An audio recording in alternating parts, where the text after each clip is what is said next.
ప్రత్యేకంగా పేరు పేరున హృదయపూర్వక నమస్కారాలు తెలియజేసుకుంటూ అదేవిధంగా నాతో పాటు ఈ కార్యక్రమంలో పాల్గొంటున్నటువంటి ప్రజాప్రతినిధులందరికీ హృదయపూర్వక నమస్సుమాన్యాలు తెలియజేసుకుంటూ నీటి సమస్య గురించి తమ వద్దకు చాలాసార్లు వినతులు తీసుకొచ్చినాం. మీరు అదేవిధంగా మమ్మల్ని ప్రోత్సహిస్తూ మరొక ముఖ్యమైన విషయం ఏంటంటే సార్, మాది నూతనంగా ఏర్పడినటువంటి మండల కేంద్రంలో మా గ్రంథాలయం కోసం చైర్మన్ గారు ఇక్కడే ఉన్నారు. ఒక గ్రంథాలయం ఏర్పాటు చేయాలి సార్, ఎందుకంటే యువత చాలా తప్పుతో పడతా ఉన్నారు.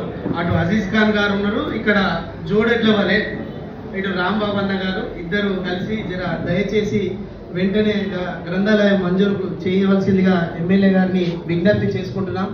మరి అదేవిధంగా మండల కేంద్రానికి సరైన బస్ స్టాండ్ నిర్మాణం లేదు సార్.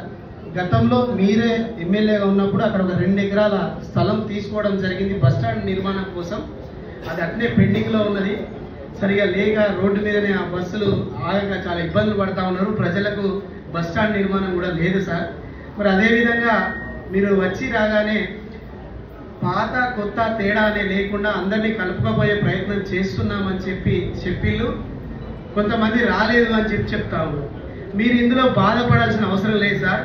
ఇక్కడికి వచ్చిన వ్యక్తులందరూ కేవలం కాంగ్రెస్ పార్టీ కోసం పనిచేసే వ్యక్తులే తప్ప రాని వ్యక్తులు వ్యక్తుల కోసం పనిచేసేవాళ్ళు.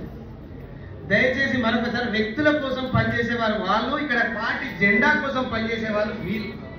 కాబట్టి దాని మీద మీరు ఎటువంటి అపోహ పెట్టుకోవాల్సిన అవసరం లేదు సార్.